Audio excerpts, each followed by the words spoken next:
Sick and tired of your love-hate relationship with wine?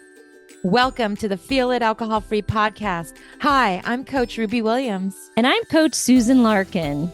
We're two former wine lovers turned alcohol freedom coaches, exposing the lies about alcohol. And giving you, our listeners, the tools to break free so you can feel lit. And when you're lit, you'll feel healthier, freer, and more in control of your life. So relax, kick back, and get ready to feel lit alcohol-free. And don't forget, grab a copy of our wine-free weekend guide after the show. Welcome back to the Feel It Alcohol-Free podcast. I am so delighted that you are joining us here today. Welcome. Yay. Just love getting together with Ruby here and talking about all things alcohol-free and our lit lives. So today we have a great question. This comes up. I hear this with clients a lot. And the reader's question or listener's question is, I should be able to do this on my own. Why do I need help in this one area? I'm super disciplined in other areas of my life. Why can't I stop drinking on my own?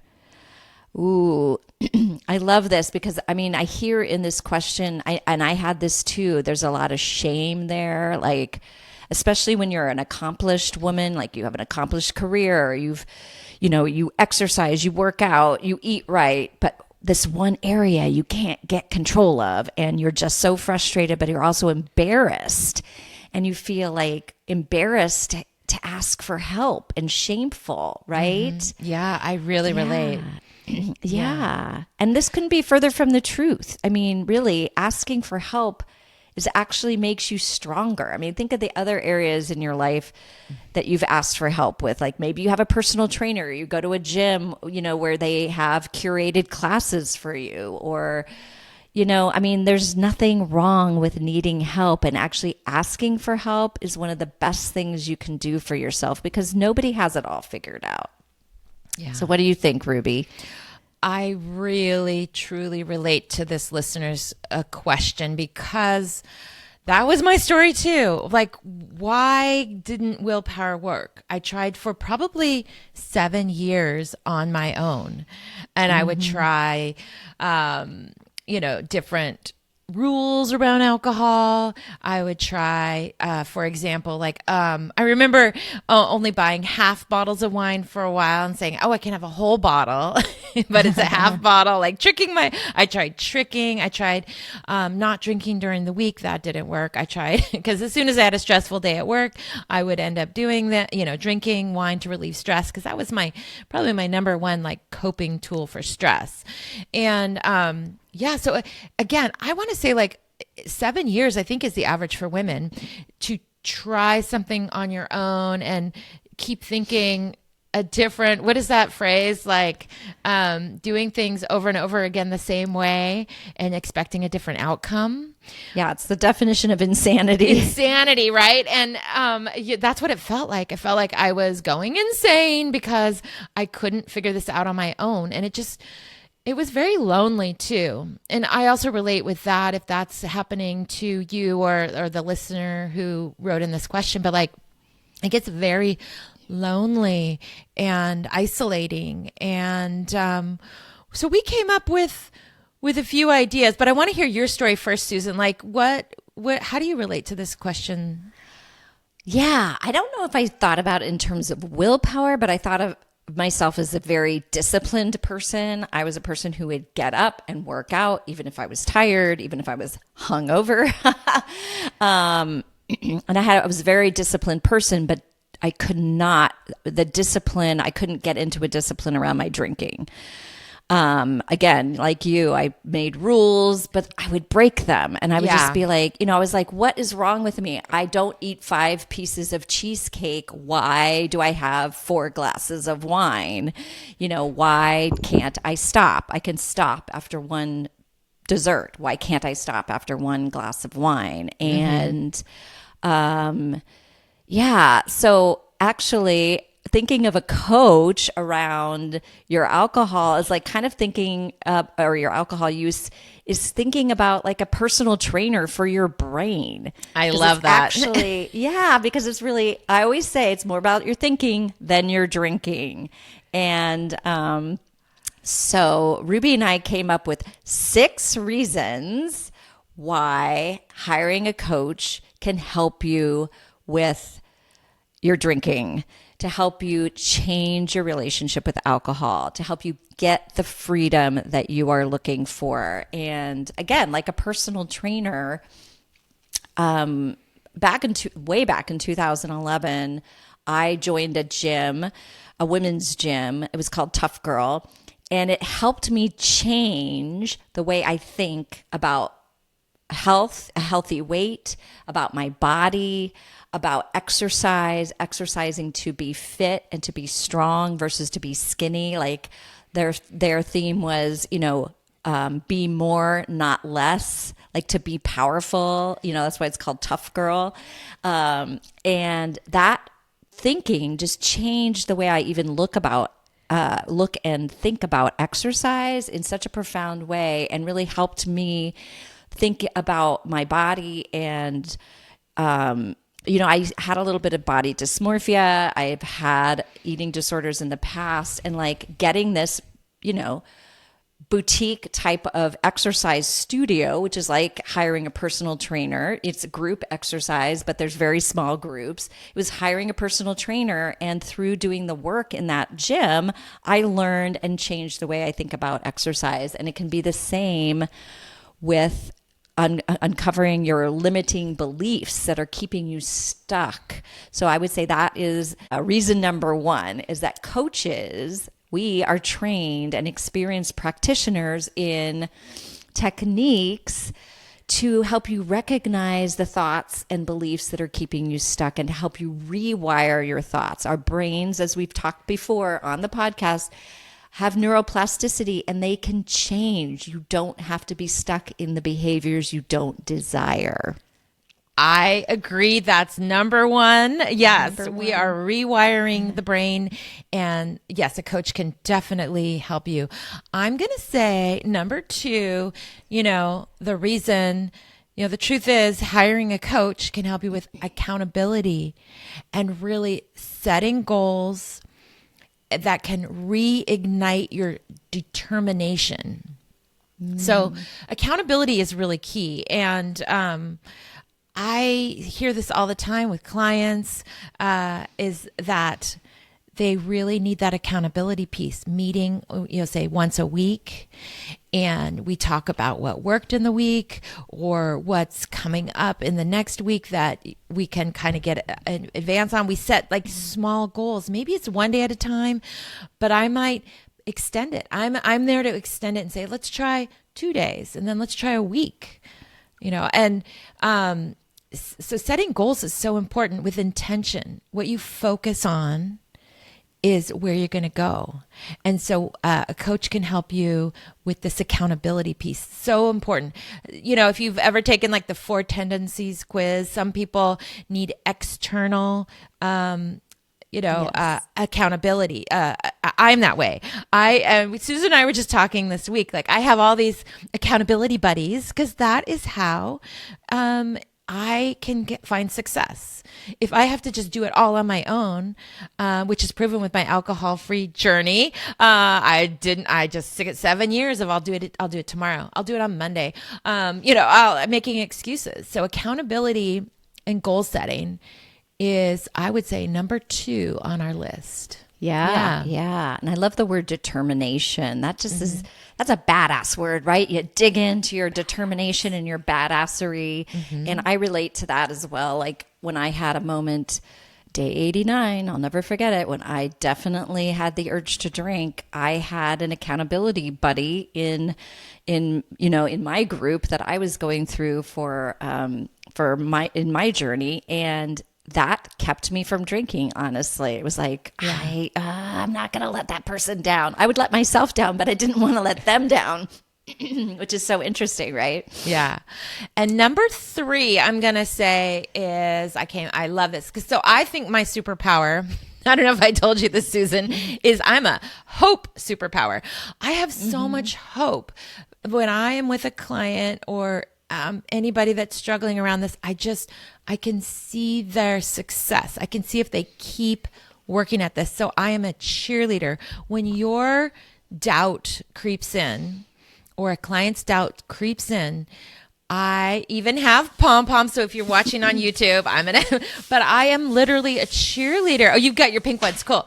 Because you're not alone with a coach. I mean, some people do whole group programs. Those are awesome. But also a coach, two people are a pack of two. Two people, and just we celebrate wins every single week. So you mentioned neuroplasticity. How we rewire brains is also with celebrating the wins. Celebrating every little bit of progress, even when you start, again, doubt creeps in, or you start to feel like this isn't, it's taking too long. I hear that a lot. It's taking too long, or, it takes as long as it takes, but we're going to keep cheering you on, focusing on the gains, focusing on the wins, celebrating every week. And this, right now, I feel this like hope and like excitement. Yes, it's a really key part to having a coach, I think, and is the celebration. I agree. And you are like a hope superpower.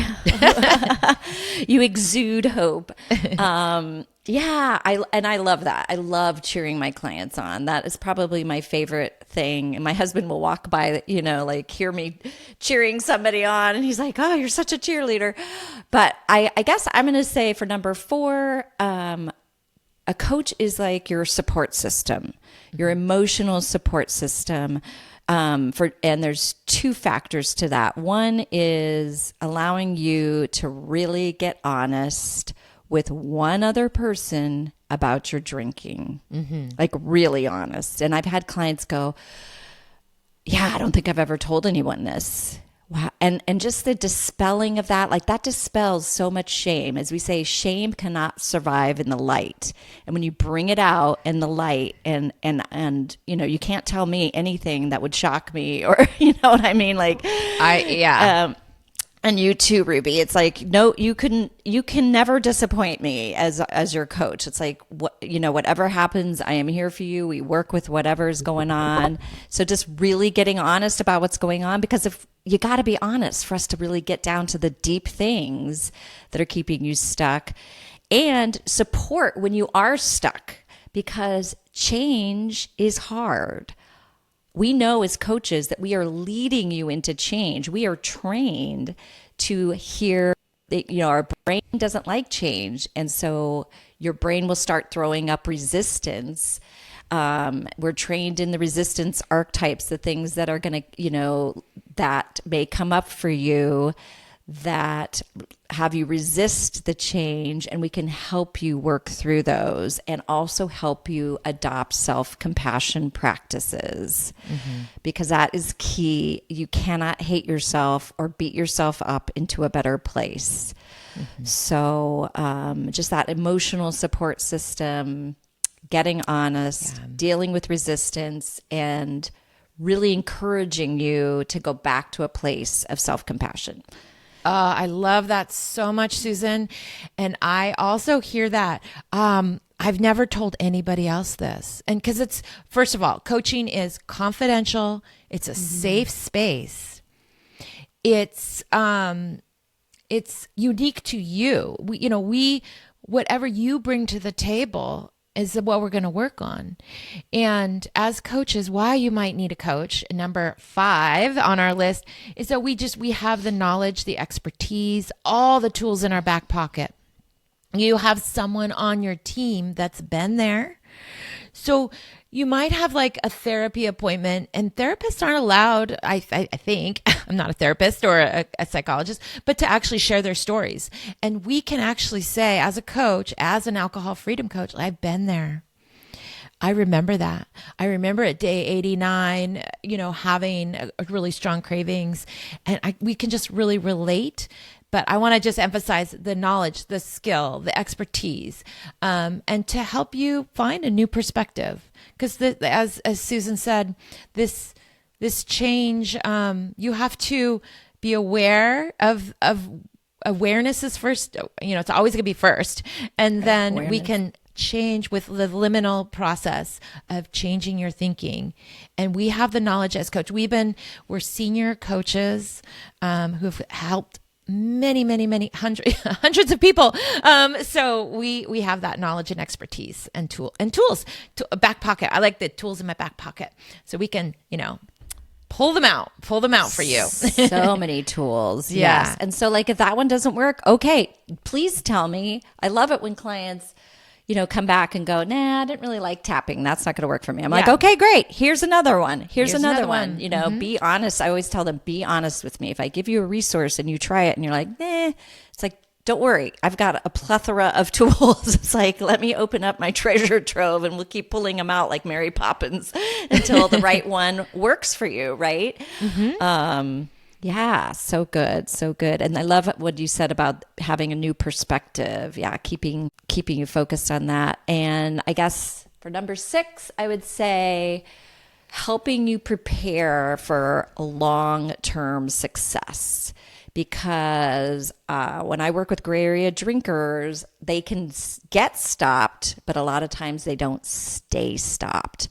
So my superpower, I guess, I think would be in helping you establish your alcohol-free identity, how you present yourself to the world, what is your story, what are you going to say, how you, how you can have a vibrant social life, if that's your sticking point. It definitely was a sticking point for me as an alcohol-free person, and the resources and the daily practices that you put into place in your life, in your alcohol-free life, that keep you feeling lit and amazing, that you would never want to return back to drinking, right? You don't need to drink anymore. We work on resources for stress and burnout and just, like I say, a life that you want to wake up to, right? I love this, Susan, so much because we are also, alcohol's the tip of the iceberg. Right. It's once you get a handle on your alcohol-free life, it's like, how do I live? What's next? I love when someone's like, okay, next I want to work on my marriage or my health or my job. Maybe you want to change careers or you want to improve relationships. But we also, because our name is Feel Lit, it's a lot about feelings. What are the reasons why you drank? And we can dig into all of those reasons and have tools or like just a new perspective. I love the word perspective too on life as an, alcohol-free person. What is that like? Absolutely. Yeah. I mean, most of my coaching has nothing to, it is originally about drinking in the beginning, but it's really more about the resources and the things that you need to support all of the jobs that you've given alcohol, to find new tools. So it's really about working with other tools for stress and burnout and some underlying selfie feelings and sort of like kind of the way that you operate in the world. Like mine was beating myself up. I was just always beating myself up. And in order to not need the relief from alcohol, which was the tool I would use to relieve that, I had to learn how to stop beating myself up. Yeah. So self-compassion for both of us, it's huge. Because, and then removing the shame, there's literally a protocol we follow and it works. This process works. I can't say that enough. You're going to feel lit. You're going to feel better. You're going to feel amazing in your life. Not every day. We don't have rainbows and unicorns coming out of our butts. Yeah. I like that phrase. But overall, your emotional set point will be better. It gets better and better, and you can handle just yesterday, a client said, I can handle problems better. Actually, I want to read what she said, because not word for word or anything, but just she's 3 months alcohol free. We'd had a huge celebration. That's the longest she's been alcohol free since probably college, or besides her pregnancies. And she was tearing up because She's exercised every day before work for the last 4 weeks. Her husband has been joining her in exercising before work. She's waking up at 6 a.m. every day with energy. Her headaches and migraines are gone. She used to have daily migraines and headaches. Work is still very stressful, but she can handle things. Yeah. And just she's been wishing for this is what she's been wishing for, what she wrote in her gratitude journal. She's been wishing for this for like 10 or years and years and years and years and years. And she finally is feeling this. She was lit tears. It's amazing, you guys. This alcohol-free lifestyle is amazing. Yeah. The things and goals that you want to accomplish in your life can actually happen when you get alcohol-free. Yeah. So, yeah. yeah. It is alcohol that's holding you back. It truly is. It's the big domino. It is. And then it gets the ball rolling. So yeah. So obviously so we're amazing. fans of coaching, and these were the 6 reasons. Well, and we have coaches. Like I have a coach. I have a coach. You have a coach. We believe in it. Yeah, And absolutely. it's changed my life too. Yeah. I love it when a client's like, I can't believe it. I have no desire for alcohol. They're like, where did it go? But who cares, right? It's just like, I never believed this could happen. Never, and that's so amazing, right? Yeah. It's so amazing. wonderful. So, well, that's a perfect transition to what are you doing to feel lit, Miss Ruby, in your life? And you always have the best ones, so I can't wait to hear what you have for us today. if you're watching on YouTube on the video, I have a red lipstick. So I've had the same red lipstick. So what I do to feel lit is wear red lipstick. And you want to know where I got this from. So remember when COVID, I went back to work at home. It was March of 2020. And I remember I watched one little short like TikTok or YouTube on how do you like look good on Zoom? Because just think about this. Just a few years ago, we weren't doing all this stuff on Zoom. I remember it was like the first, and they said, about lighting and this and that. And then the secret, this lady said, was wear bright lipstick, wear bright red lipstick. And then it made me think of that movie or TV series, Mad Men. I remember it was about red lipstick and that women have their signature color. So mine is called poinsettia. It's poinsettia. Ooh, that's pretty. It's very dark and matte. And what I do is I put on my face base makeup and then I wipe off my lips really well so they're super dry. And then I put on this matte lipstick and it can stay for most of the day. I mean, it ends up on my coffee cups.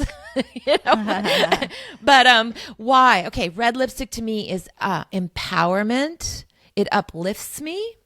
I feel dressed up. I can have my yoga outfit on, no makeup, but if I put on my red lipstick, I actually feel feminine and beautiful. And it's like, I swear, this one thing, red lipstick gives me confidence. And then I'm going to add that, yes, I pop on Zoom. Like people have always, Ruby in her red glasses and red lipstick, and I like that. I like having like a thing. So will you tell me a little bit about what do you think of red lipstick? And then I have a challenge to talk about.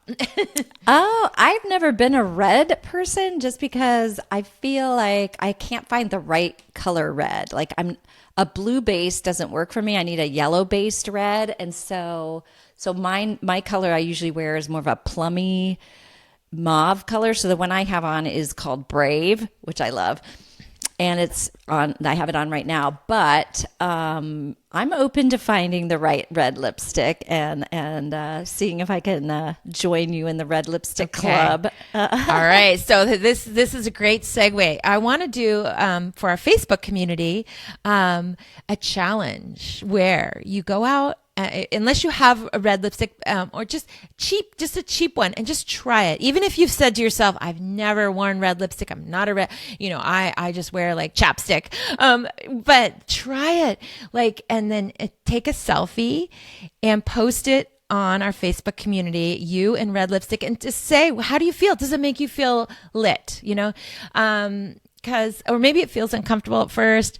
But give it a try, because seriously, I feel more confident, empowered. Like, I really do. And you can have a signature color, like mine's poinsettia and Susan's is brave, but you can, look at all the colors. There's hundreds and hundreds of colors. Oh yeah, of there's red. so many lipsticks. Well, what brand is yours? Oh, mine, this is Arbonne. I have a funny story. I was an Arbonne.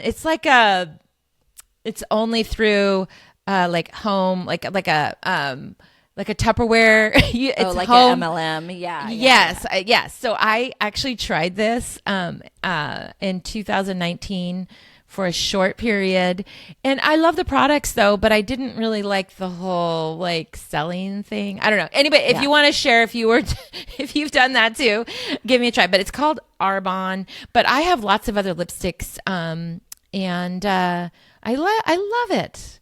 It really makes me feel dressed up. Like I said, I can be in sweats and pajamas, but if I put on my red lipstick, I can go on Zoom. Yeah. Oh, that's awesome. That's awesome. That's it. Well, I will. Yeah, I feel like mascara is my thing. Like if I leave the house with no other makeup on, it would be mascara. But no, red lipstick. Okay, I'm taking the challenge. Red lipstick challenge. Okay. I'm gonna go to Walgreens, find some Maybelline or something. Red lipstick. See if I can find one with like a yellow base, not a blue based red, and see like a poppy color. Yeah. Like California poppies. So mine might be a little bit corally red. Oh, that sounds perfect. Yeah. Actually, and for the listeners, any color, we want to, whatever makes you feel beautiful and feel lit. Please post a selfie and say how you're feeling lit. Yeah. Right. But you did a challenge like this, right, Ruby? I did. I got this idea. I did a challenge before, and some of the women had never worn red lipsticks ever in their life, and it was just really fun. They were like, "Yeah, I went to the grocery store in my red lipstick. I felt a little weird at first, but it's empowering. So give it a try." That's so cool. Yeah. Yay. How fun. All right. Well, this was a great episode for us to just sort of hopefully help you feel like if you're having that thought, like, why do I need help with this? To just dispel the shame around that. Because I know I hear that a lot from clients. I felt it myself too, but getting help was the best thing I ever did for my life. So I don't know about you. Me too. So I needed help. I couldn't do it alone. I know. I bumbled around for so long. Like most people are just like, why didn't I do this sooner? That is when you especially once you get free and you start to feel so much better, you're like, oh my gosh, I wish I had done this sooner. So don't wait. Yeah. Well, thank you so much for joining us. Head over to the Facebook group and post your picture with your red lipstick. We love to see your smiling faces, and we will talk to you soon next week. See you next week. Bye-bye. Bye. Thanks so much for listening to Feel Lit Alcohol Free Podcast. Do you have a question you'd like us to answer on the show? All you need to do is head over to Apple Podcasts and do two simple things. Leave a rating and review telling us what you think of the show. And in that review, ask us any questions you have about breaking free from wine or living an alcohol-free lifestyle. That's it. Then tune in to hear your question answered live. Don't forget to grab your copy of A Wine-Free Weekend at www.feelitpodcasts.com. And remember, do something today that will help you feel lit. See you next time.